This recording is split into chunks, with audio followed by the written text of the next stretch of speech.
obrigado. Bom dia a todos vocês. É uma enorme responsabilidade falar aqui como primeiro palestrante. Sabe que no meu curso de pós-graduação eu gasto uma aula tentando desanimar os alunos, falando, olha, aqui são 15 aulas de 2 horas e muito material de leitura. Com isso, eu consigo que uns 10% desistam. E aí o curso segue em frente com gente muito comprometida. Aqui eu quero fazer o oposto. Eu não quero ser um argumento para vocês desistirem. E daí a enorme responsabilidade.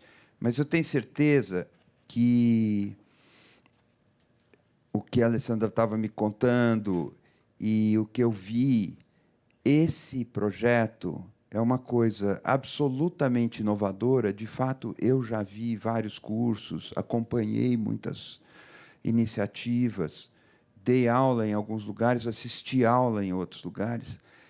Isso me parece, este projeto me parece algo absolutamente inédito. Pode ser que eu esteja enganado, mas...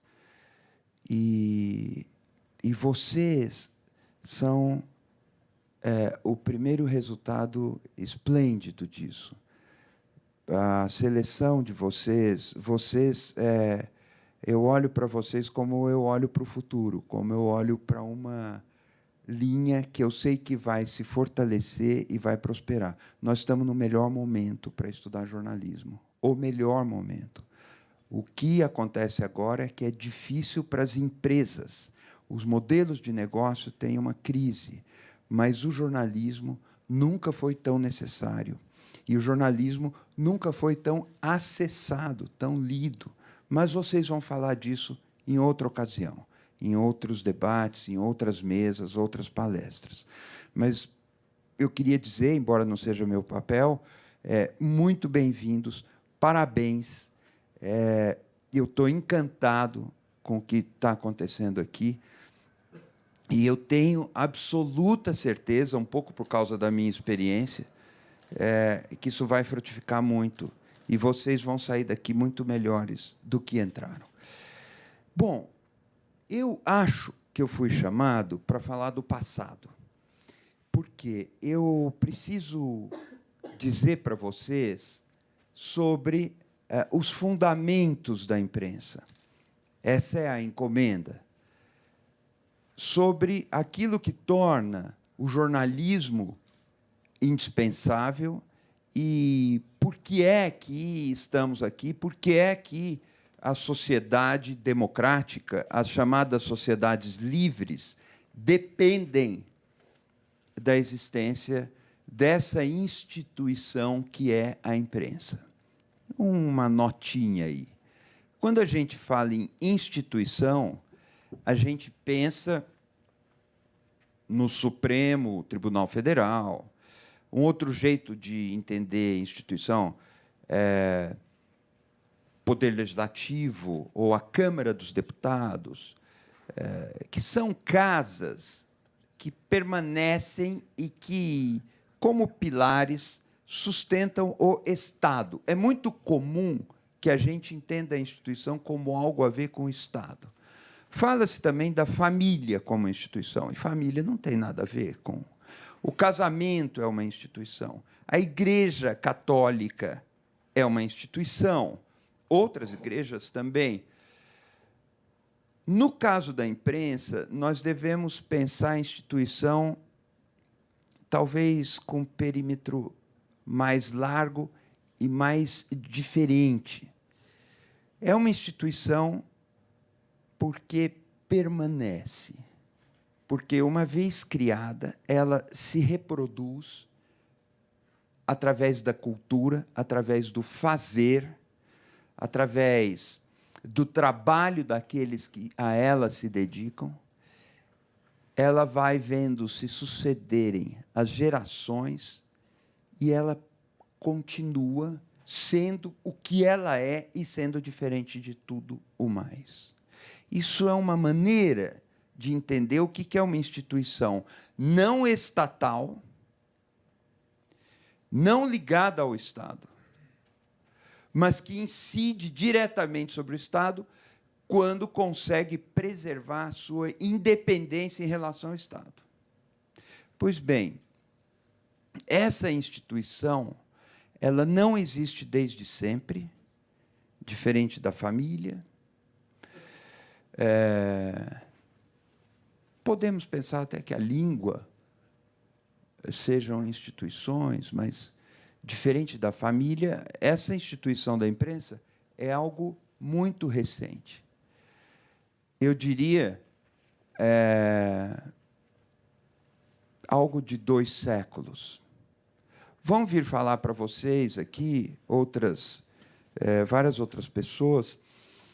Eu gosto muito de várias delas. E vocês vão ver que existem publicações jornalísticas, talvez desde o século XVI, desde o século XVII. A primeira tese sobre jornalismo, de Tobias Poisser, é do século XVII. Mas, na verdade, a instituição da imprensa é mais recente. Então, vamos pensar. Eu localizo essa instituição com a emergência do iluminismo, um pouco a partir das revoluções burguesas e, bem marcadamente, a partir da Revolução Francesa e Revolução Americana. A Inglaterra tem um lugar destacado nisso, mas é um caso um pouco diferente.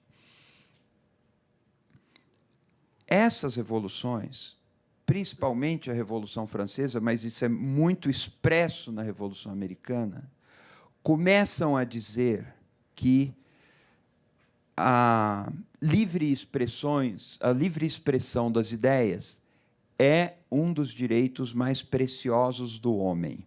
Isso é artigo 11 da Declaração dos Direitos do Homem e do Cidadão, de 1789. Um pouco antes, na Declaração de Virgínia, afirma-se também a liberdade de troca de ideias, a liberdade de pensamento. O que aconteceu nessa virada das revoluções inspiradas pelas ideias do iluminismo? Aconteceu uma inversão. O poder, se vocês se lembrarem dos ensinamentos dos livros, descia de Deus para o plano da terra. Quem estabelecia o início do Estado de rei era um representante de Deus, que coroava o soberano. Isso simboliza que aquele homem no poder representa a vontade de Deus e, portanto, deve ser aceito pela sociedade. O iluminismo rompe com isso. Ele rompe com o Estado absolutista, que não por acaso é rascunhado pela Igreja, o Estado absolutista. Ele rompe pela Igreja Católica, ele rompe com esse Estado absolutista e passa a afirmar aquela ideia que hoje a gente repete a toda hora, sem parar para pensar, que todo o poder emana do povo e em seu nome é exercido. O poder passa a emergir, a aflorar, a florescer de baixo para cima. Vocês podem dizer que eu estou aqui falando de iluminismo de uma forma idealista, e é verdade. Eu me lembro do Sêneca, um filósofo que eu adoro, poeta. Eu estava lendo ontem, ele dizendo assim, mais ou menos assim, eu falo das coisas como elas deveriam ser. Eu falo das virtudes, não que eu tenha. E quando eu tiver... E eu critico os vícios, inclusive os meus. E quando eu puder, eu vou viver como se deve. Ou seja, eu estou falando aqui de um modelo ideal. Vocês podem dizer, mas o poder não emana do povo. Vamos deixar isso para lá, porque não emana mesmo. Mas a ideia que marca a inversão do iluminismo é essa. Todo poder emana do povo e seu nome é exercido. Isso é essencial, porque é isso que dá lugar à instituição da imprensa. A instituição da imprensa é uma invenção. Não estava posta desde antes. Eu já ouvi gente dizendo que o Evangelho de São João é uma reportagem. Nada contra isso, mas eu vou marcar uma diferença. O Richard Kapuscinski, que é um grande escritor e jornalista polonês, já disse que Heródoto, o historiador, foi o primeiro repórter, porque ele ia, conversava com as pessoas, levantava as histórias, anotava e escreveu a obra que escreveu. Ouvindo gente, era um repórter. Mas eu digo que Heródoto inventou a história. São João inventou, o João Evangelista inventou um testamento que é obra voltada para conversão e para propagar uma religião. Mas não inventaram o jornalismo e não inventaram a imprensa. A imprensa, para existir, depende de um cidadão ao qual ela se dirige. Nós podemos ter relatos com aspectos que nos lembrem coisas do jornalismo, sem ter jornalismo. Há tiranos, hoje, que falsificam o relato jornalístico, fazendo uma coisa com título, olho, legenda, fotografia, ou pondo alguém para apresentar um, aspas, telejornal. Aquilo não é jornalismo. Muitas vezes é propaganda disfarçada de jornalismo. Porque, eu volto ao ponto, para haver imprensa, é preciso que exista o cidadão titular do direito à informação para o qual esse discurso jornalístico se dirige. Ou seja, o que define o jornalismo, antes dos seus atributos ou das suas características formais, de aparência, é aquele a quem ele se dirige. O jornalismo existe para se dirigir ao cidadão que é titular do direito à informação. Por quê? Porque, se o poder emana do povo, o povo, que é o conjunto dos cidadãos, cidadãos é um conceito do iluminismo, o conjunto dos cidadãos precisa ter a informação para saber decidir, para saber julgar. Outra ideia iluminista, o público capaz de julgar, é uma ideia iluminista, para que ele, então, delegue o poder, fiscalize o poder, ou, eventualmente, exerça o poder. Se o poder não emana do povo, a informação não é uma ideia iluminista, mas a verdade é uma ideia iluminista. Então, vamos lá. A verdade dos fatos não precisa existir. A imprensa existe como instituição, inventada há pouco mais de 2 séculos, porque nós somos uma sociedade que acredita que o poder deve emanar do povo. Sem isso, todo o resto vai para o ralo. Eu estou sendo claro aqui? Todo o resto vai para o ralo. Então, quando a gente vê uma autoridade, um governante,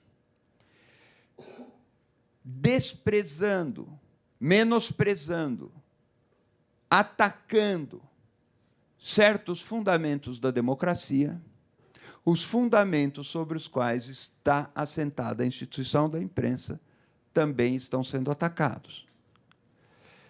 Se o poder não precisa emanar do povo, se não é o povo a instância que vai decidir, não precisa haver imprensa, não precisa haver jornalismo, não precisa haver aí, um termo mais recente, uma informação checada. Não precisa haver, um termo mais recente, verificação dos fatos. Portanto, quando nós estamos falando em imprensa, nós estamos falando dessa instituição que, não pertencendo ao Estado, não se subordinando ao Estado. Se ela se subordina ao Estado, ela não é mais a instituição da imprensa. Não se subordinando a governos, não se subordinando ao poder econômico, não se subordinando a igrejas. Atenção para isso, porque isso é um caso grave no Brasil. Independente, realmente, ela fiscaliza como o poder é exercido em nome do povo. Por quê? Porque, sendo exercido em nome do povo, o poder precisa corresponder nos seus métodos e nas suas finalidades às delegações que recebeu do povo, porque o poder teria sido emanado do povo. Ora, se é assim, em que consiste, então, a atividade do jornalismo? Ou em que consiste a profissão de jornalista? O fazer do jornalismo? Fiscalizar o poder. Esta formulação é muito mais recente. Quando a imprensa aparece, no século XVIII, os primeiros jornaizinhos, eles eram apenas jornaizinhos de opinião. Fatos começam a se tornar importantes a partir do século XIX, nos jornais. Historiadores da imprensa americana, como Michael Schudson, que é um que eu gosto muito, ele crava uma data. Ele fala, até 1830, os jornais americanos... Eu acho interessantíssimo. 1830, os jornais americanos não tinham preocupação com os fatos, com olhar os outros lados, com ser rigorosos, objetivos, independentes em relação aos fatos. Isso aparece tardiamente. Nós vamos ver que os primeiros... Eu estou incumbido de falar alguma coisa de ética, mas os primeiros códigos de ética da imprensa são do século XX. Nos anos 20 é que os editores de jornais, as pessoas que exercem essa profissão, começam a se encontrar para estabelecer os cânones éticos da profissão. E aí é que começa a ganhar corpo a ideia de objetividade, que, outra vez, é um ideal. Não é algo que... É muito fácil, e eu até me incomodo um pouco, pegar qualquer página de jornal e falar, aqui eles não foram objetivos. Isso é muito fácil fazer. Mas a perspectiva de ter um relato objetivo, quer dizer, um relato que decorra do objeto e não da vontade do sujeito, é uma perspectiva plausível e necessária, mas que ganha corpo muito recentemente.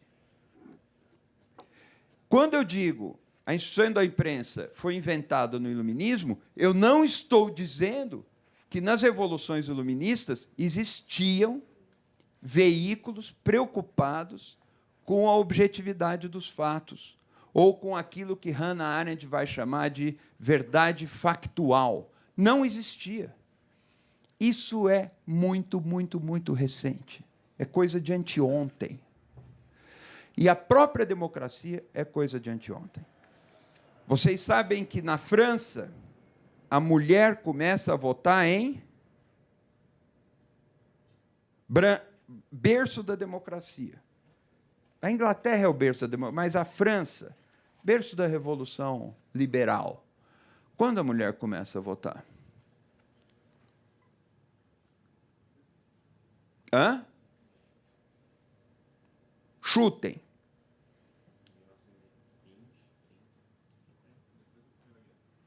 Quem falou? Depois da? Depois da Segunda. Suíça, país democrático, tem uma comunicação pública importante.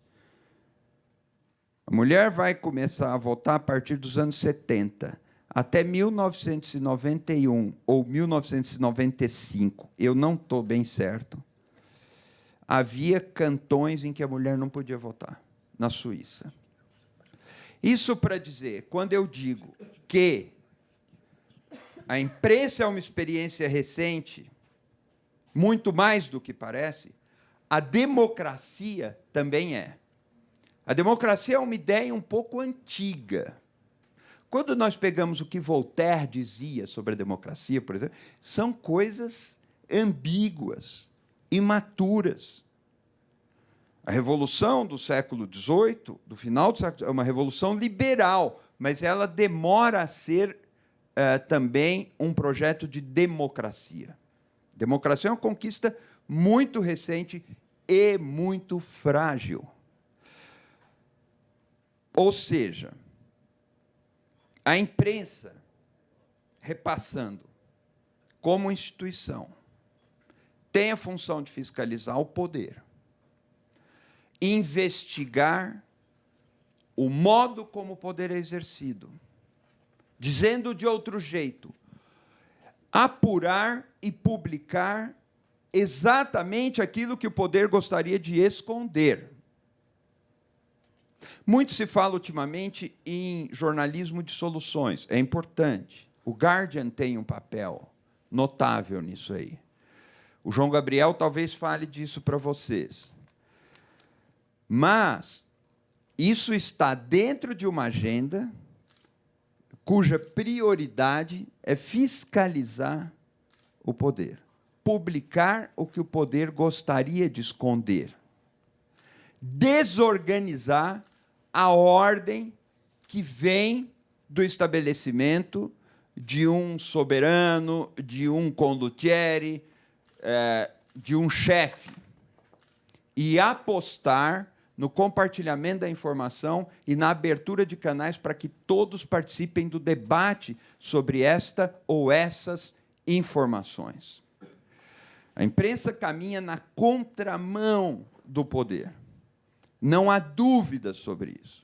Aí vocês me perguntam, eu conheci grandes editores que me interpelavam com essa ideia, que eu vou... Pô, mas pode haver imprensa sobre corrida de cavalo. Pode haver imprensa sobre penteados de cabelo. Eu conheci um grande editor de revistas femininas nos Estados Unidos e que tinha uns mandamentos para capa de revistas. E ele falava assim, corte ou penteado de cabelo vende revista. Pode pôr na capa que vai vender.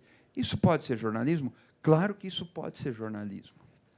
Ele falava assim, papa não vende revista. Papa ferido vende. Papa morto vende muito. Os jornais publicam horóscopo. Horóscopo é jornalismo? Está no jornalismo. Pode ser... decoração do quarto do bebê que vai nascer. Pode ser jornalismo? Pode ser jornalismo.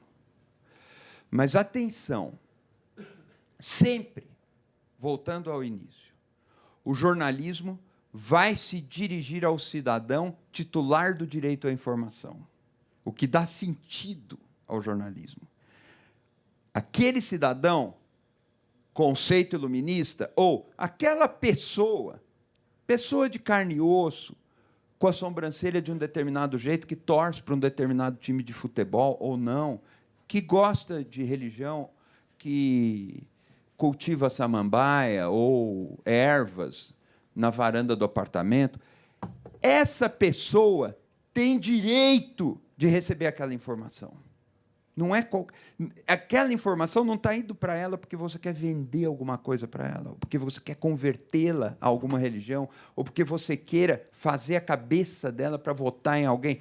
Ela está recebendo aquela informação porque ela tem direito de receber aquela informação. Portanto, aquela informação, mesmo sendo sobre o quarto do bebê que ela espera, vai ter elementos de atendimento do direito e de crítica em relação ao poder estabelecido, afirmando quais são os direitos dela, os direitos do bebê que vai nascer. Sempre. Isso define o jornalismo. Dirigir-se ao direito à informação daquele cidadão. Então, não estou dizendo aqui que só existe o jornalismo econômico, o jornalismo político, o jornalismo sobre relações internacionais, de modo algum. Eu apenas estou dizendo que sempre, qualquer que seja o seu assunto, a pegada do discurso do jornalismo é independente em relação aos poderes estabelecidos. Ela se dirige ao direito à informação do cidadão sobre qualquer assunto e ela desafia esse cidadão a agir sobre o mundo, ou, para usar uma palavra muito na moda, mas perigosa, ela empodera o público, contribui para empoderar quem lê.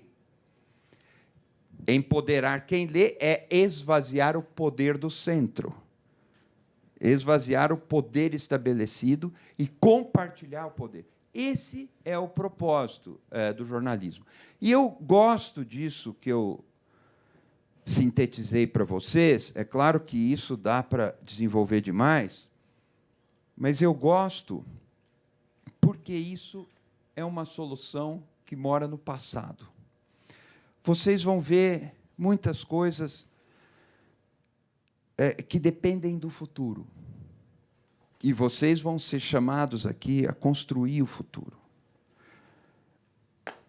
Mas algumas soluções, elas estão claras na história, no passado. E sem elas, não pode haver futuro democrático. Então, é por isso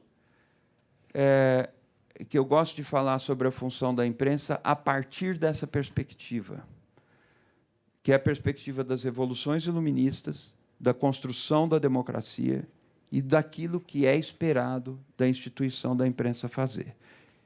Para concluir, quem sustenta a instituição da imprensa? A sociedade.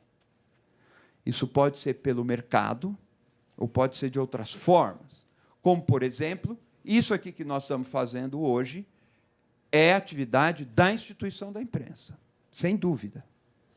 Formar gente, criar redes, apostar no jornalismo local sem o qual não há democracia, ou apostar no que é regional, no que é específico, no que é singular. Quem sustenta isso? A sociedade. Não exatamente por relações de mercado, mas, de alguma maneira, a economia dos homens e das mulheres investe para que isso seja possível. Isso é diferente do que acontece com outras instituições. Então, função do jornalismo, fiscalizar o poder. Função do jornalismo, zelar para que o poder seja efetivamente emanado do povo. Função do jornalismo, qualificar cidadãos, projetar a perspectiva de ação de cidadãos em relação ao poder e em relação à sua realização pessoal. Compartilhar dados, compartilhar informações, revelar o que o poder gostaria de esconder, seja o poder econômico, o poder religioso das igrejas, o poder do Estado e, às vezes, até o poder de ONGs muito poderosas. Revelar o que o poder quer esconder.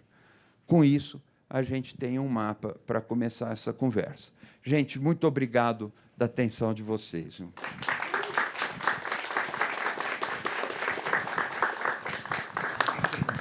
Bom, agora a gente tem 20 minutos de perguntas. Vamos lá. Pô, gostei de ver. Maravilha. Queria pedir para vocês se apresentarem rapidamente. Eu estou falando de tal... Não sei de tal lugar.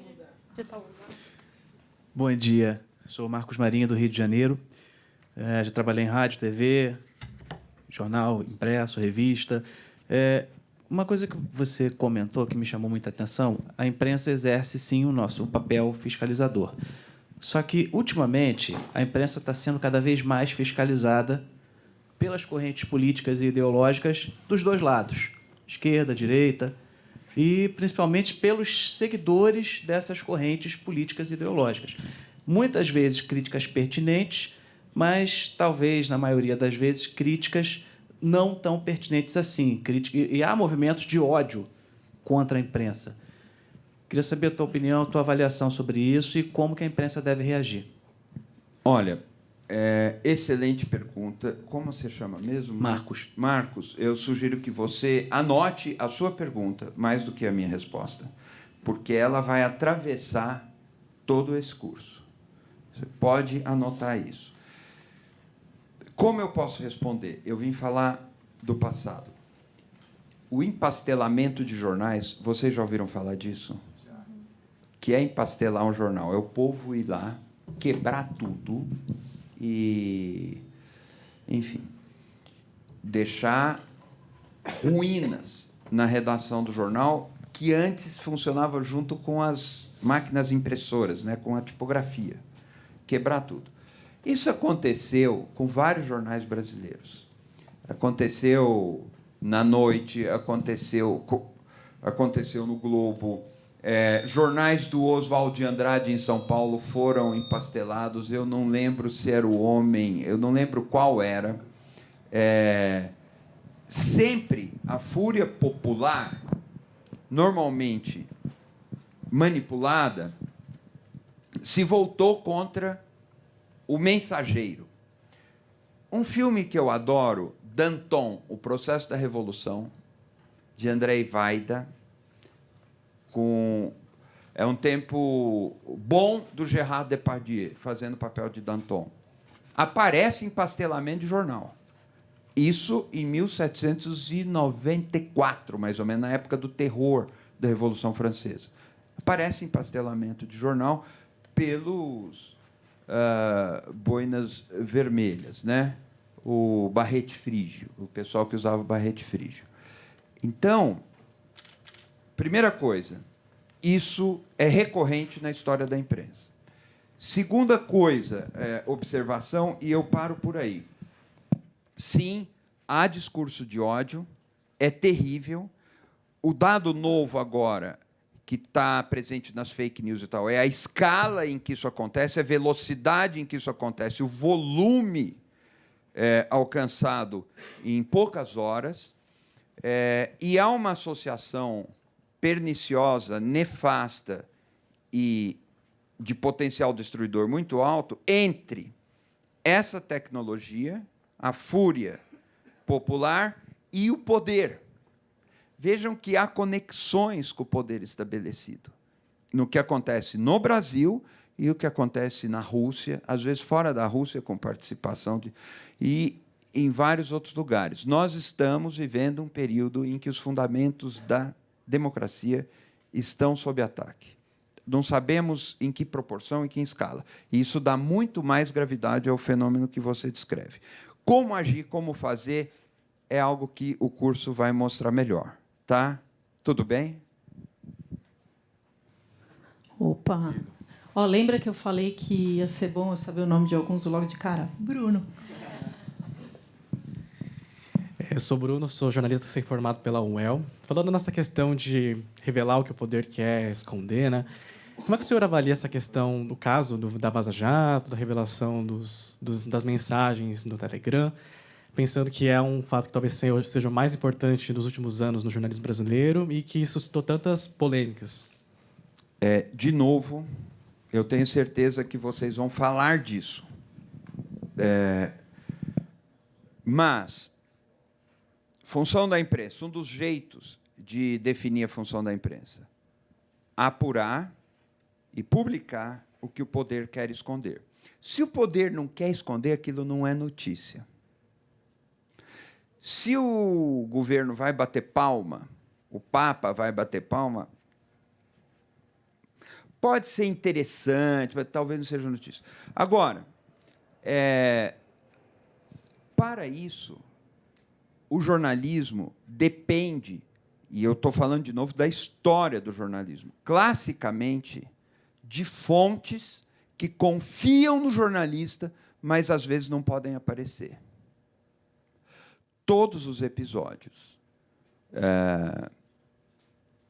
que marcaram época na história da imprensa, eu posso pegar alguns mais recentes, porque eu estou falando do passado, dependem da fonte não revelada. Watergate é o caso mais clássico, mas não é à toa que é um caso clássico, que é uma lição de jornalismo. Foi um vazamento. Depois se revelou quem era o Garganta Profunda, era o número 2 do FBI, que foi preterido na promoção. Mas muitos e muitos anos depois, essa fonte se revelou. Até então, ela era uma fonte não conhecida. E os jornalistas obtinham o dado da fonte e não publicavam isso, eles iam checar.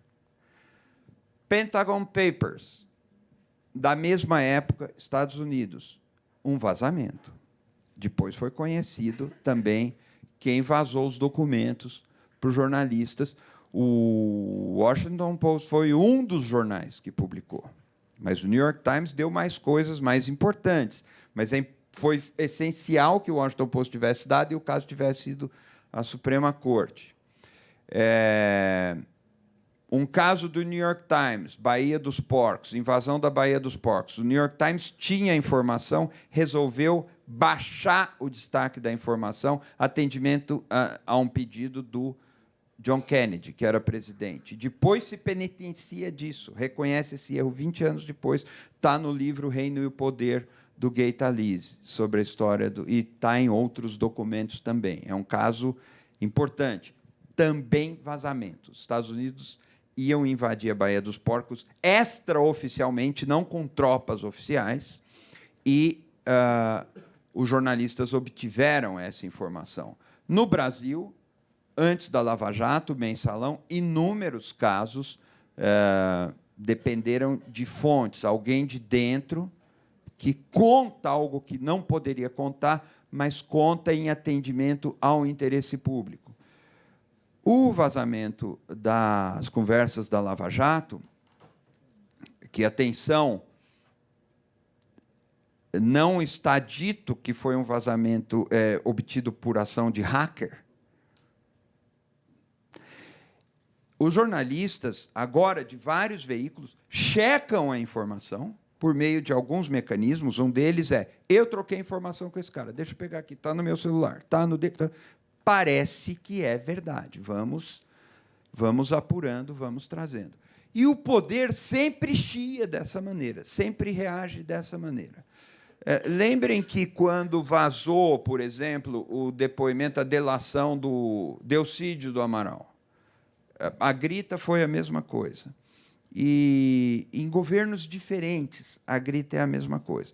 Então, em suma, eu entendo que o Intercept está fazendo jornalismo, entendo que é reportagem legítima, entendo que o sigilo da fonte faz parte, é um território com margem de erro, mas o cidadão tem direito de saber que história é essa. Então, olha só, no Brasil, a Constituição brasileira assegura, no artigo 5º, inciso 9, ou não lembro exatamente, o sigilo da fonte quando é exercício profissional do jornalismo.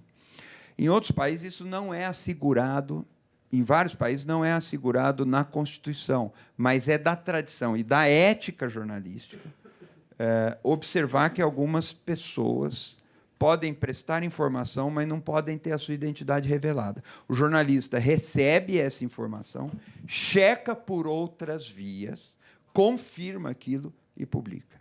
É fazer jornalístico legítimo. Eu queria fazer uma parte, por participar de Veja há muitos anos. Tem uma coisa curiosa que sempre é assim, é alguém te dando alguma coisa porque a pessoa tem interesse próprio. Então, sempre existe um interesse por trás de quem está dando. Então, isso é fato. Mas o que eu acho que acontece, que é muito ruim, é que, com o empobrecimento das redações, com as redações cada vez menores, se você pegar a Lava Jato inteira, era sempre a partir de uma delação, e não a partir de uma... de uma apuração inicial primária do jornalista. Então, muitas vezes quase todas as vezes, ele recebe aquele material de bandeja e aí por que ele escolhe a Veja e não a Época? Por questões de ligação com a fonte, em quem ele confia. Aí é menos o veículo e mais o jornalista. E aí ele vai checar, como o Eugênio está falando. Mas tem um outro trabalho que é muito interessante, que é pouquíssimo feito no Brasil, que é, eu vou começar a investigar alguma coisa que eu acho que tem um problema. Né? Isso, é excelente essa lembrança, porque uma das definições de jornalismo investigativo, aliás, me expressando melhor, todas as definições de jornalismo investigativo, porque existem algumas, tem esse requisito.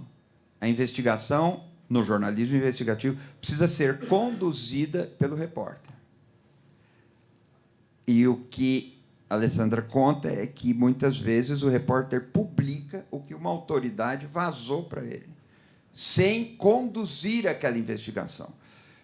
Isso é uma longa conversa também, mas é isso. Agora, pode ter erro nas coisas do Intercept? É claro que pode existir erro, como pode existir erro em todas as coisas da imprensa. E existe, é parte do negócio. Mas é jornalismo que eles estão fazendo? É jornalismo. Eu gostaria de falar para vocês, mas não teremos tempo, isso talvez vocês vejam em outra ocasião, que a acusação de que a imprensa veicula fake news é um absurdo lógico. A imprensa pode veicular notícias com erro, reportagens impróprias, imperfeitas, mas não é fake news. Fake news é uma falsificação de forma, antes de ser uma falsificação de conteúdo. De que maneira? É algo que se passa por reportagem, mas não é reportagem. Ela falsifica a sua forma. Ela não é produzida por uma redação profissional.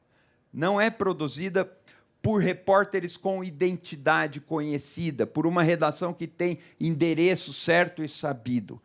Ela é uma falsificação de forma para transmitir uma falsificação de conteúdo. E, portanto, a imprensa, por definição, pode fazer notícia errada, mas não faz fake news. Não é à toa que Trump e outros, que eu não quero citar, acusam a imprensa de fazer fake news. Por quê? Porque querem minar as bases da imprensa. Fake news é uma news falsificada. E essas pessoas não sabem o que é news. Muitas autoridades no Brasil não sabem o que é news. E, portanto, não conseguem entender o que é fake news. E aí vem o problema. Não há fake news no caso dessas reportagens do Intercept, hoje publicadas pela Veja, pela Folha e vários outros veículos. Não há fake news. Há uma investigação jornalística legítima, que pode ter erro, mas aí o debate público é que vai. Aliás, daqui a pouco, às 11h, né, 10h30, vai estar aqui o Caco Barcelos, que é a essência do jornalismo investigativo. Acho que essas perguntas a gente pode aprofundar com ele. Quem mais? Ih, não vai dar tempo, hein? Oi, meu nome é Maria Fernanda, eu sou do Rio Grande do Sul, também recém-formada.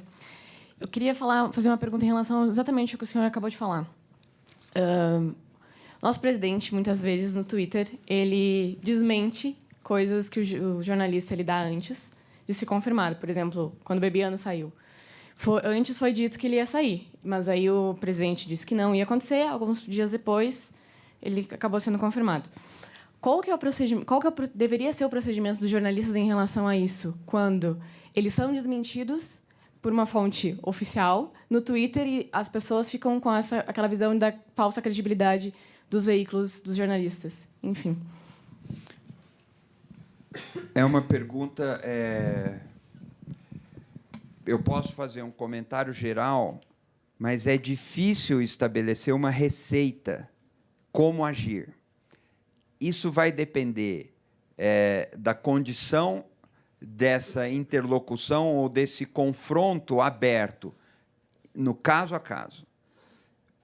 Mas o dado novo do Twitter é que ele é uma fonte oficial ou oficiosa.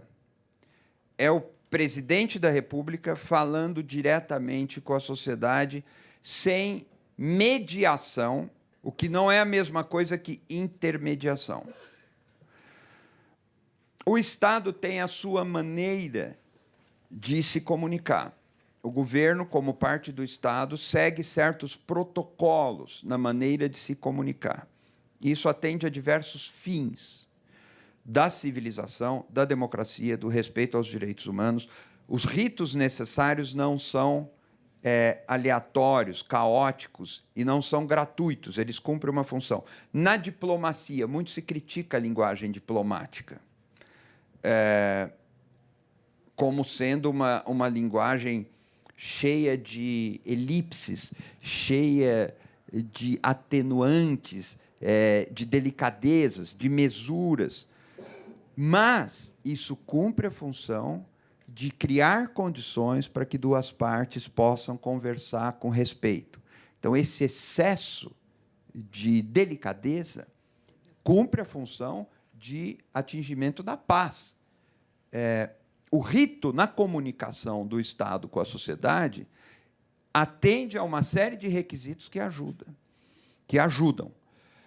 Quando agora a tecnologia permite que governantes soltem seus destemperos ao sabor dos ventos a qualquer hora, algo aí começa a trepidar. Isso é um dado novo e é um dado delicado.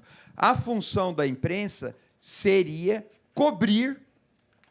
O Twitter do presidente ele precisa ser objeto de reportagem diária e desmentir de forma sistemática e fundamentada tudo aquilo que é inadequado, inverídico ou afrontoso. Eu vou dar um exemplo, mas isso não pode ser generalizado, porque, como eu disse, depende de cada situação. Recentemente, o presidente do Brasil mentiu sobre a biografia da Miriam Leitão, que ela teria participado de ações armadas e que ela não teria sido torturada. O Jornal Nacional, a meu ver, corretamente, respondeu isso com um editorial, reafirmando a verdade.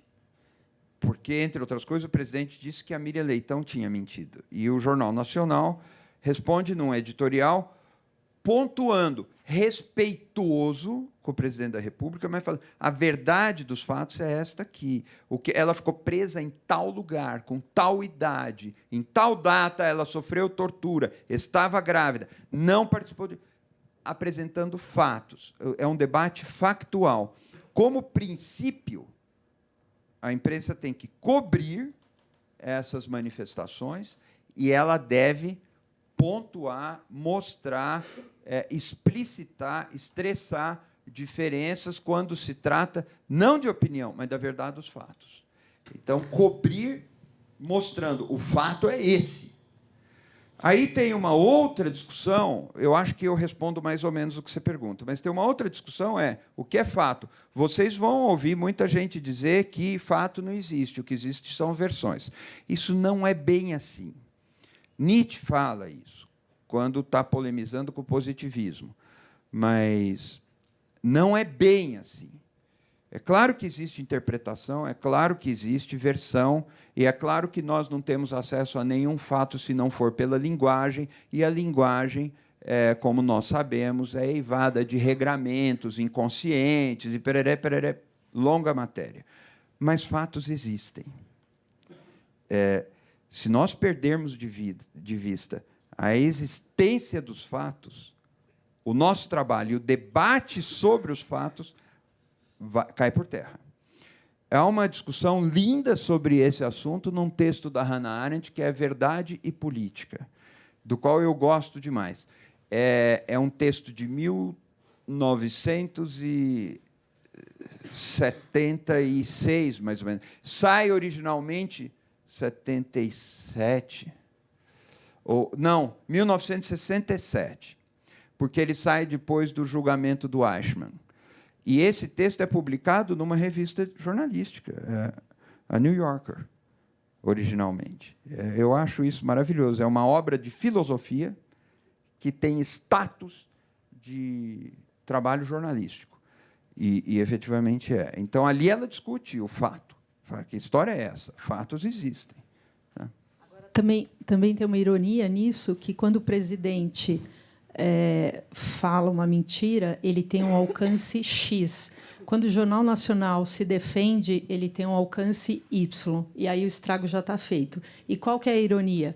Porque quando os veículos erram, é a mesma coisa. Então, é para os dois lados. Porque quando o veículo erra numa manchete, normalmente a correção é num pé de página ou muito menor do que o alcance do estrago que foi feito.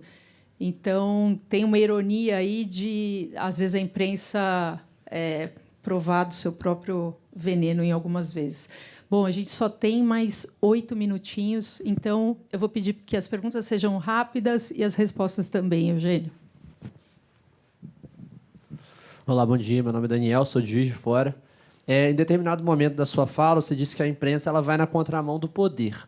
Mas como a gente faz para constatar que a imprensa não é o poder ou ela não caminha ao lado do poder? E isso, se a gente constatou isso, como a sociedade deve reagir para não partir muito daquilo que o Marcos falou também, de partir para agressão e coisas do tipo? Obrigado.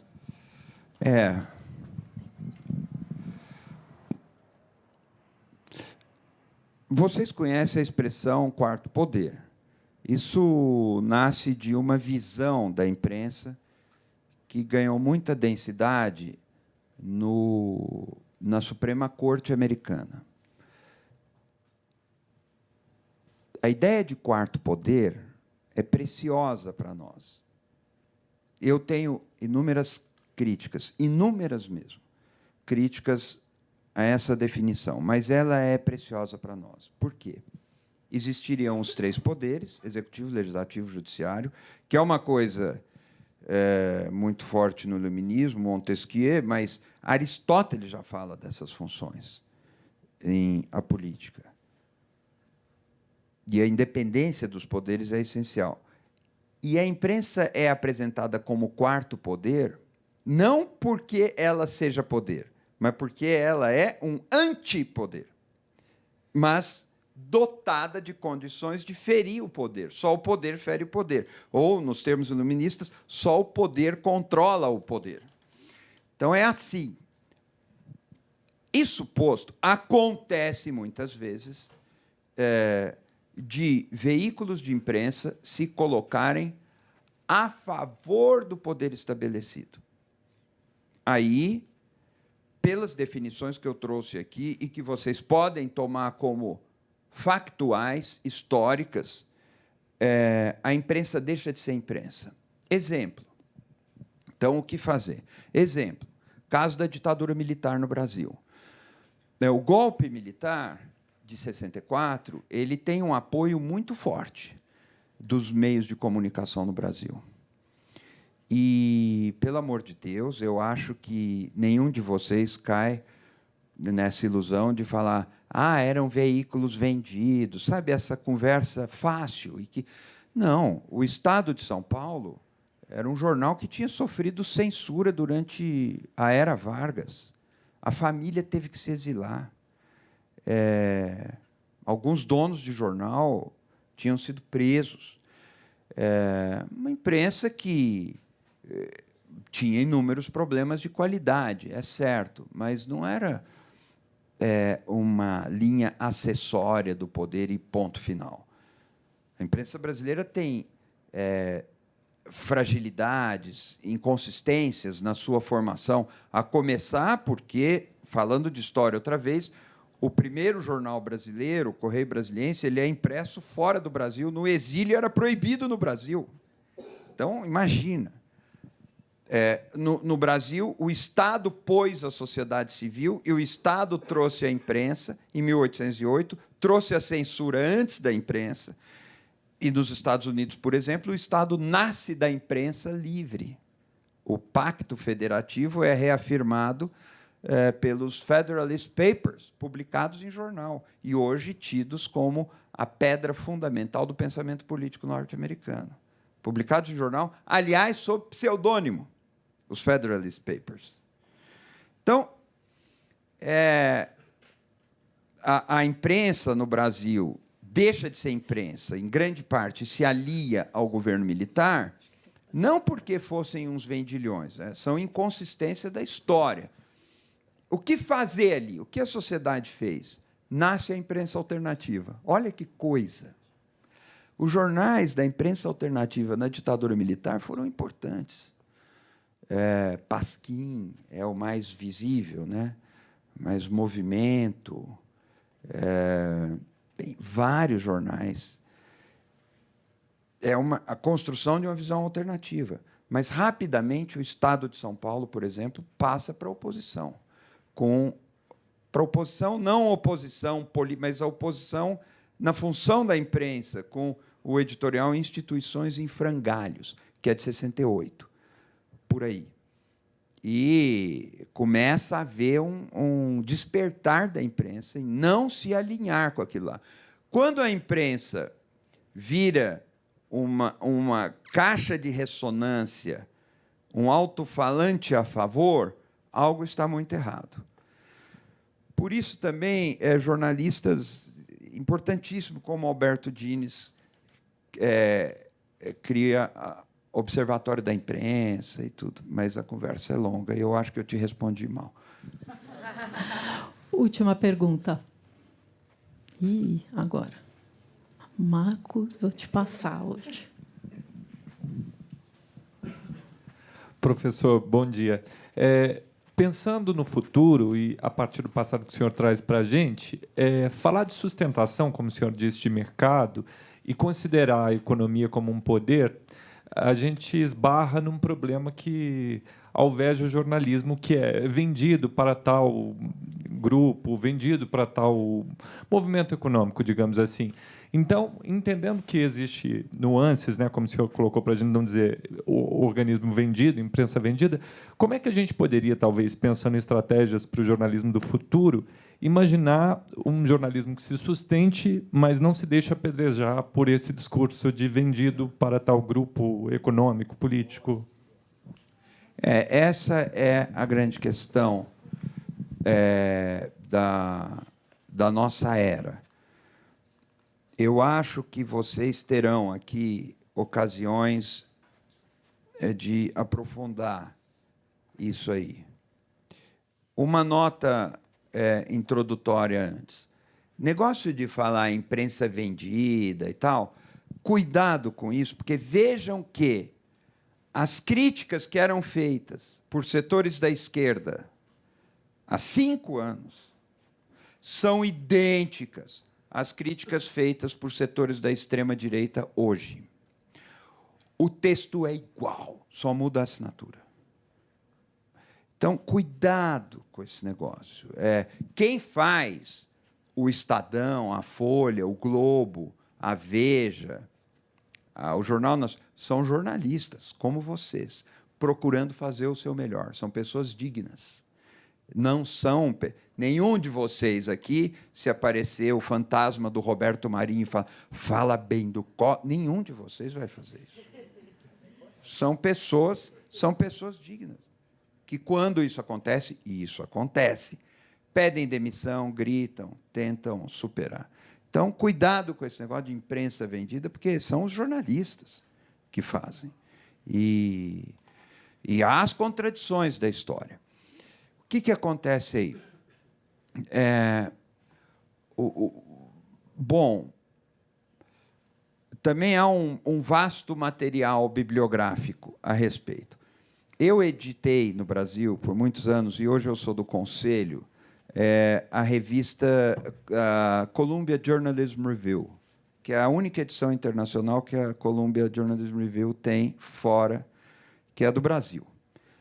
E nós estamos no 5º, 6º ano. O Caio Túlio Costa foi para a Colômbia e fez lá, durante 6 meses, um estudo sobre o negócio da imprensa.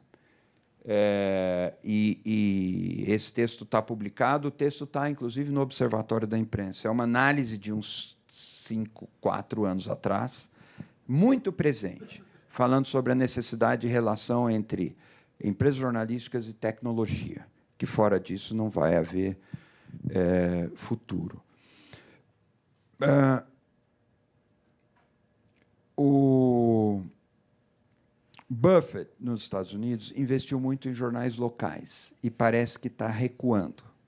Mas é um outro caso que vocês podem ir atrás e pegar. Por que ele entrou nesse negócio? Por que ele investiu nesse negócio?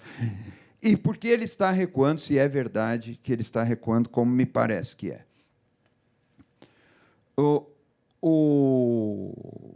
A disrupção que houve na distribuição, e o fenômeno é principalmente de distribuição, afetou muito a margem e o modelo do negócio, como se diz. Eu acho que nós precisamos pensar um pouco, hoje, em garantias públicas para a viabilidade de uma função pública, que é o jornalismo. Isso não é novo. Um dos melhores exemplos de bom jornalismo no mundo é a BBC, que nunca foi uma empresa comercial. Excelentes programas de jornalismo tem em rádio nos Estados Unidos, na NPR, National Public Radio, que nunca foi comercial e tem boa audiência, sobretudo em jornalismo internacional. Também nos Estados Unidos, PBS, as televisões, que são umas 360, mais ou menos, em todo o país, tem ótimos exemplos de jornalismo contundente e bem-sucedido, não são modelos de mercado. Modelos de mercado, Economist, New York Times, Washington Post, têm conseguido dar sinais de que obtém recursos crescentes com leitores, com assinaturas. E esses números crescem. Recentemente, o New York Times bateu a casa dos 3 milhões de assinantes. Está certo isso, né? E o diretor de Columbia, outro dia, no Brasil, falou assim, o Trump foi péssimo para a democracia americana, mas foi ótimo para o jornalismo, porque as pessoas começaram a assinar o New York Times, de tanto que ele atacava. Com que espírito? Eu não concordo com esse jornal, mas eu quero sustentá-lo, porque ele é uma garantia de que eu vou saber de coisas que estão querendo me esconder. E as assinaturas começaram a crescer. O Washington Post fez um investimento forte em tecnologia e está muito bem. E veja, de novo, quem conduz esses jornais. São grandes jornalistas. Então... Gente, infelizmente, o tempo acabou. Eu queria que vocês... Eu queria te agradecer muito, Eugênio. É uma aula que a gente poderia ficar aqui umas 4 horas, 5, facilmente, e ainda assim a gente ia ter um monte de questão para tratar. Obrigada pela sua paciência. Você não tem ideia de, para a gente como Galápagos, e acho que para esse pessoal que está participando aqui, como que é importante ter uma figura como você apoiando o nosso curso. Então, uma salva de palmas para ele. Obrigado, E até a próxima. obrigado.